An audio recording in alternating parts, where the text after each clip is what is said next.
이로 말미암아 주 예수 안에서 너희 믿음과 모든 성도를 향한 사랑을 나도 듣고 내가 기도할 때에 기억하며 너희로 말미암아 감사하기를 그치지 아니하고 우리 주 예수 그리스도의 하나님 영광의 아버지께서 지혜와 계시의 영을 너희에게 주사 하나님을 알게 하시고 너희 마음의 눈을 밝히사 그의 부르심의 소망이 무엇이며 성도 안에서 그 기업의 영광의 풍성함이 무엇이며 그의 힘의 위력으로 역사심을 따라 믿는 우리에게 베푸신 능력의 지극히 크심이 어떠한 것을 너희로 알게 하시기를 구하노라.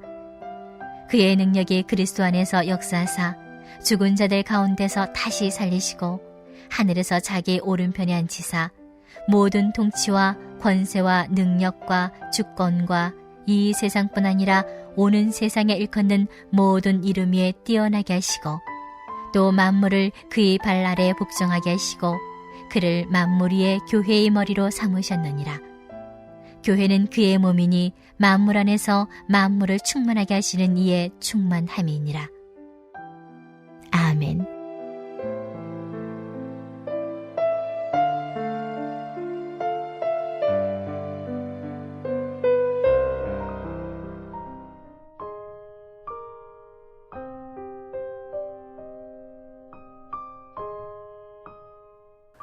어제 제가 안 읽었네요. 3절부터 14절, 그죠? 예. 집에 가서 꼭 읽으시기 바랍니다. 1절, 2절만 읽었네요. 저는 읽었다고 생각했는데 제가 어제 1절, 2절만 읽고 에베소서 배경을 설명드렸습니다. 바울이 에베소서를 쓰는 상황이 별로 좋지가 않았습니다. 감옥에 갇혔습니다. 근데 감옥에 갇힌 이유가 자기 죄 때문이 아니라 사도행전 21장에 사도 바울이 에베소 출신의 한 사람을 예루살렘으로 데려갔습니다. 드로비모라는 사람이었는데 드로비모와 함께 예루살렘 시내를 왔다 갔다 했겠죠. 예루살렘 시내가 가보면 좁습니다. 우리나라로 치면 좀 큰 읍만 해요. 읍. 우리나라에 읍이 여러 개가 있는데 우리도 진접 읍인데 읍의 중심가, 그러니까 읍에 가면 보통 이제 시장이 있는데 그 시장을 왔다 갔다 했겠죠. 그러니까 사도 바울이 이방인을 데려왔네라고 했는데 누명을 씌웠죠. 저 이방인을 데리고 드로비모라는 에베소 사람을 데리고 이방인들은 넘어서서는 안 될 자리를 바울이 넘어섰다. 그건 증인을 만들면 됩니다. 그때는 CCTV가 없던 시대니까 내가 봤습니다. 두 사람만 얘기하면 범죄가 성립이 되는 것입니다. 그래서 갇혔습니다. 잡혔고 예루살렘에서 2년, 이스라엘 가이사랴에서 2년, 다시 로마에서 2년 동안 갇혀있게 되었습니다. 원망할 만하죠. 아유, 내가 사실은 너희들 때문에 그랬다. 에베소 사람 때문에. 그래서 너희들 때문에 갇혔다. 왜냐하면 드로비모가 원인이 됐으니까. 그러지 않습니다. 3장 1절 보시겠습니까? 3장 1절. 이러므로 그리스도 예수의 일로 너희 이방인을 위하여 갇힌 자 된 나 바울이 말하거니와, 드로비모 때문에 갇힌 것이 사실은 맞는데 아니다. 너희들 위해서. 왜냐하면 뭘 깨달았냐면은 바울이 지금 갇혔기 때문에요. 차분하게 편지를 씁니다. 여러분이 오늘 뭘 하실 거잖아요. 뭔가를 하실 거죠. 사람도 만날 것이고 일도 할 것이고. 그게 왜 가능하냐 하면요. 갇히지 않았기 때문에 계획을 하는 겁니다. 갇히면 그런 계획할 수가 없습니다. 갇히면 이제는 생각을 하게 됩니다. 생각을 하기 때문에 에베소서가 쓰여지게 되는 것입니다. 원망하지 않고, 심지어 빌립보서에서는 기뻐하라라고 말합니다. 나도 기뻐한다. 너희도 기뻐하라라고 말합니다. 갇혔는데 뭐가 기뻐요? 아무데도 못 가는데, 만나고 싶은 사람도 못 만나는데. 그런데 바울이 이 감옥 가운데서, 갇혀있는 가운데서 하나님을 깊이 생각하고 예수님을 깊이 생각하는 것입니다. 어찌 보면 바울 억울하지 않습니까? 복음 전하던 사람인데 하나님이 이렇게 가둬두시면 어떡합니까? 근데 이것도 하나님의 섭리가 있는 것입니다. 여러분이 마음대로 뭘 못할 때 아유 갑갑해라 하지 마시고, 하나님이 뭘 하라고 이런 걸까? 하나님이 오늘은 내가 한번 생각해 봐야 되겠다. 오늘 내가 한번 말씀을 읽어 봐야 되겠다. 여러분 기도하는데도 하나님이 다 들어주시지는 않잖아요. 여러분 기도하면 다 들어주시나요? 즉각 이건 일주일 만에 들어주세요 하면 일주일 만에 이루어지고, 하나님 이건 급하니까 이틀 만에 좀 해주시면 좋겠는데요. 기도는 그렇지 않습니다. 내가 기도해도 내 마음대로 되지 않고 내 입장에서는 이거 내가 거절당하는 건가 하는 그런 마음이 들 때가 있습니다. 여러분, 근데 제가 가끔 말씀드리죠. 내가 기도하는 대로 다 내 마음대로 되면 그건 우리가 우리 신앙을 의심해 봐야 됩니다. 그건 내가 전적으로 맞다는 거잖아요. 내가 구하는 거 다 주어졌으니까. 하나님이 전능하신 분이신데 내가 구하는 걸 다 주어졌다면 하나님 이건 좀 이상한데요? 제가 구한 게 다 맞습니까?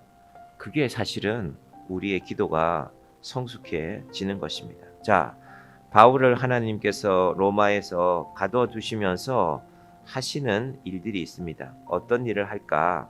편지 쓰게 하는 것입니다.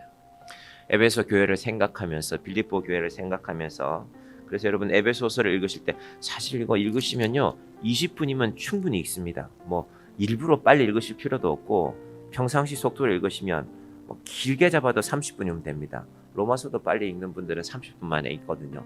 그래서 에베소서를 읽으시고 나면은 에베소, 빌립보, 골로새, 마지막 빌레몬서까지 4권의 편지를 어제 내가 에베소서 혹시 읽었으니까 오늘은 빌립보서를 한번 읽어볼까? 감옥에 갇혀서 도대체 빌립보 사람들에는 뭐라고 말씀하시냐? 그 시작이 인사였는데 어제 1절 2절에서 하나님의 뜻으로 말미암아 그리스도 예수의 사도된 바울은 에베소에 있는 성도들과 그리스도 예수 안에 있는 신실한 자들에게 편지하노니, 사실은 에베소 교회에 문제가 많다고 했죠. 이방신을 섬기고 또 헛된 유대인들의 교리를 따르고 이런 일들이 벌어졌지만 또 이방인들과 유대인들 간의 다툼도 있었고, 그런데 그 얘기만 생각하지 않고 예수 안에 있는 신실한 자들에게, 그런 일들이 에베소 교회에 있지만 하나님은 신실한 자들을 남겨두신다는 것입니다. 목사가 목회할 수 있는 믿음의 근거가 거기 있습니다. 사람들 생각하면 복잡하죠. 일이 많지요. 참 교회는 일이 많구나 라는 생각도 들지만, 그러나 동시에 그 분주한 가운데서도 하나님은 신실한 사람들을 남기십니다. 2절 같이 볼까요? 하나님 우리 아버지와 주 예수 그리스도로부터 은혜와 평강이 너희에게 있을지어다. 누군가를 배제하고 인사하는 게 아니라 에베소 교회에 하나님 아버지의 평강과 그리스도의 은혜와 평강이 너희에게 반드시 있기를 원한다라고 그렇게 인사하는 것입니다. 그러고부터 이제 3절부터가 시작되는데요. 여러분 3절부터 잘 보시면 우리 이 성경에는 따져보면 3절부터 14절까지가 전부 12절입니다. 앞에 숫자가 붙어 있어요. 3, 4, 5, 6. 그래서 바울이 이 편지를 쓸 때도 그리스 말로, 헬라 말로 쓰는데 이렇게 쓰실 것이다라고 생각하지만 사실은 그렇지가 않습니다. 이게 전부 다 한 문장입니다. 여러분 이 정도 되는 문장을 마침표 없이 한번 쭉 적어보세요. 정신이 없습니다. 더구나 중요한 것은 도대체 주어가 어디 나오는 거냐. 우리가 학교 다닐 때 주어가 있고 동사가 있고 목적어가 있고 그런 게 눈에 들어와야 문장이 정리가 되거든요. 이거 누가 무엇을 어떻게 하라는 말이구나. 그래야 우리가 마음이 정리가 됩니다. 그런데 이 문장은 그렇지가 않습니다. 그래서 이 문장을 지금 우리가 한 절 한 절 나눠 놓기는 했지만 여전히 힘듭니다. 한참 동안 주어가 나오지가 않거든요. 그런데 이 문장을 잘 보시면요. 자, 이 문장을 우리가 조금 정신을 차리고 볼 필요가 있는데 사도 바울이 도대체 뭘 얘기하는 걸까? 3절, 4절, 5절을 잘 보십시오. 누가 나올까요? 찬송하리로다. 하나님, 곧 우리 주 예수 그리스도의 아버지께서. 이거 하나님하고 성부 하나님하고 관련이 있구나. 그런데 뭘 주신다고요? 하늘에 속한 모든 신령한 복을 우리에게 주시는 분이 바로 하나님이시다. 아버지시다. 신령한 복을 우리에게 주시되, 이 주시되라고 해놓으니까 이걸 벌써 줬다는 건지 앞으로 줄 거라는 건지 과거인지 미래인지 혹은 현재인지가 분명하지 않은데요. 헬라 말에 보면은 이미 주셨다입니다. 주셨다. 뭐 더 정확하게 말하면 주시는 것을 완성하셨다입니다. 하나님께서 그렇게 주셨다라는 것입니다. 그럼 그래서 오늘부터 기도하실 때 한 가지 달라질 것이 있습니다. 우리는 항상 뭘 주시옵소서가 우리의 기도일 때가 많습니다. 없다고 생각하기 때문에, 부족하다고 생각하기 때문에. 그런데 바울의 이 말씀에 따르면, 에베소서에 따르면 하나님은 이미 신령한 것을 우리에게 주신 분입니다. 그러면 우리의 기도는 뭐가 되는가? 하나님이 주신 것을 확인하는. 제가 이렇게 말씀드리면, 목사님 뭐 확인할 게 있어야 확인을 하죠. 저는 아무것도 없는데가 아니라 곰곰이 확인해 보시라니까요. 자, 그러고 나서 좀 말씀을 이어갑니다. 4절과 5절도 보시면, 곧 창세전에 그리스도 안에서 우리를 택하사 우리로 사랑 안에서 그 앞에 거룩하고 흠이 없게 하시려고. 택하신 목적입니다. 예수 안에서. 그래서 우리가 이제 에베소서를 보면 구약을 보고 신약을 보면은 순서가 그렇지. 구약 성경에서 많은 선지자들을 보내는데 죽으라고 말을 안 들으니까 사람들이, 유대인들이 특히. 그래서 하나님이 할 수 없이 아들에게, 예수님에게 네가 좀 가야 되겠다가 아니라, 다시 보십시오. 4절을, 창세 전에 그리스도 예수 안에서 우리를 택하사. 이게 이제 우리가 받아들일 수 없는 하나님의 영역이죠. 우리는 과거, 현재, 미래. 그래서 과거는 우리는 사실 우리 입장에서는 지나간 것이고 현재를 삽니다. 지금 뭔가를 할 수 있을 것 같아요. 그리고 미래는 기대는 하지만 사실은 잘 몰라요. 근데 하나님은 창세 전에 우리를 택하신 분입니다. 우리가 알 수 없는 영역입니다. 조금 직설적으로 말하면 우리 엄마 뱃속에 내가 들어있기 전에, 사실은 생명이 잉태한다는 건 우리 입장에서 보면 엄마 뱃속에 내가 들어가 있어야 되는 거잖아요. 근데 그게 아니라 창세 전에 이미 택하셨다는 것입니다. 어떻게 하려고? 하나님의 목적은 우리로 사랑 안에서 거룩하고 흠이 없게 하시려고. 그걸 이제 뭐라고 부르냐? 예정이라고 부릅니다. 자, 5절 봅니다. 그 기쁘신 뜻대로 우리를 예정하사 예수 그리스도로 말미암아 자기의 아들들이 되게 하셨으니. 자, 제가 큰 맥락만 말씀드릴게요. 3절부터 5절까지는 성부 하나님이 우리를 구원하시기 위해서 뭘 하셨을까? 예정하셨다. 6절부터 12절까지는요. 성자 예수님이 우리를 구원하시기 위해서 뭘 하셨을까? 십자가에 달리셨죠.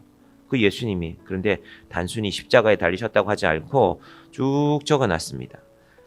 예를 들면 9절에 8절에 그가 모든 지혜와 총명을 우리에게 넘치게 하사.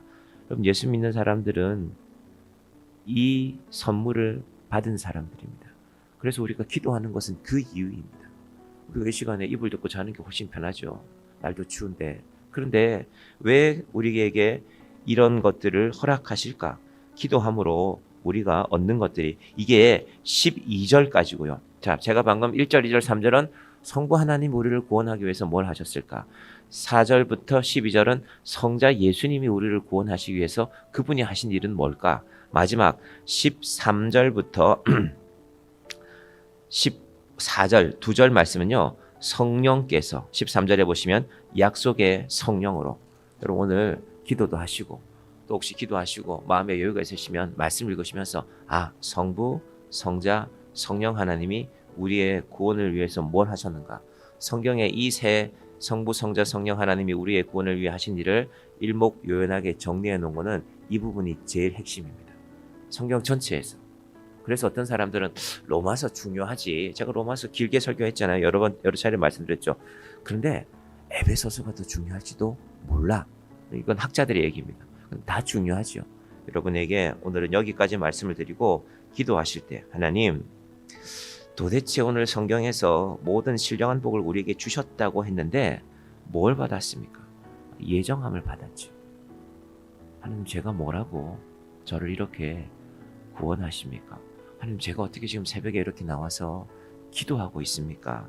하나님 앞에 오늘 우리의 믿음의 고백이, 우리를 구원하신 하나님을 향한 고백이 풍성한 이 아침이 되기를 간절히 축원드립니다. 기도하겠습니다. 하나님 아버지 감사합니다. 하나님, 우리는 세상 사람들과 비슷하게 살아가는 것 같은데 해야 할 일을 해야 하고 내가 감당해야 할 일들이 있고 책임져야 할 일들이 있고 또 내가 뭔가를 얻기 위해서 날마다 수고하는 인생들인데 하나님께서는 이미 우리를 향해서 말씀하시기를 하늘에 속한 모든 신령한 복을 우리에게 주셨다고 말씀하고 있습니까? 있습니다. 하나님, 나는 정말 그 복을 받은 것을 알고 있습니까? 하나님은 아무것도 안 주시는 분이고 제발 좀 주십시오.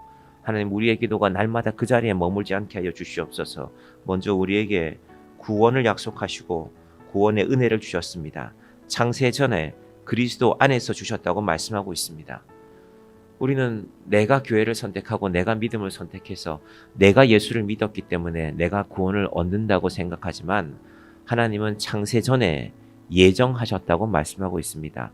하나님 그 놀라운 하나님의 사랑 안에 예수 그리스도의 은혜 안에 우리가 들어 있습니다. 이 아침에 그래서 감사함으로 기도하는 주의 자녀들 되게 하여 주시옵소서.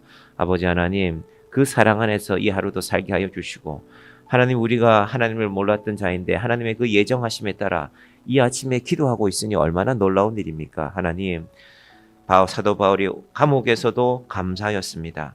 우리 주 하나님 우리 주 아버지와 예수 그리스도의 은혜와 평강이 너희에게 있기를 원하노라. 오늘 바울이 전하는 이 은혜와 평강이 우리의 심령 가운데도 충만하게 하여 주시옵소서. 예수님의 이름으로 기도드립니다. 아멘.